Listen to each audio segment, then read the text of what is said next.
Mee haasawa kan gaafa eebba Yuunivarsiitii Jimmaatti taasistetti haa deebinuuti egaa achirratti maal jettee dubbattee mosirraa dhaginu laata meera nu deebii takka. Guyyaa eebbaa kan keessan irratti murtii akkana fudhachuuf akkamitti murteessitame? Ollaan akkam bultee beeka akka itti bule abbamatu beeka jedha Oromoon yoo mammaaku.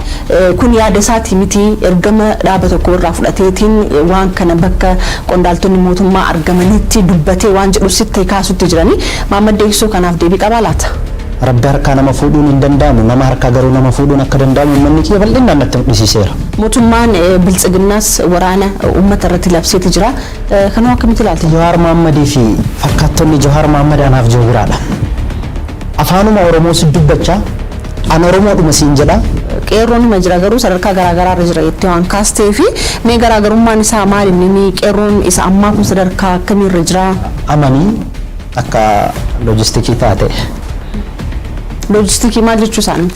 Anoon beeku. Paartileen siyaasaa Oromoo gatii uummanni Oromoo har'a kafalaa jiru keessatti shoora qabanii waan jedhanis hin kaasan. Kana maal jetta? Uummata Oromootiif qabsaa'uuf paartii baay'isuu osoo hin taane yaada baay'isuu barbaachisa. Har'a irra teettee viidiyoo kana gaafa daawwattu maal sitti dhagahame? Nama osoo hin taane kan diigamuu qabu sirni kun diigamuu qabaata.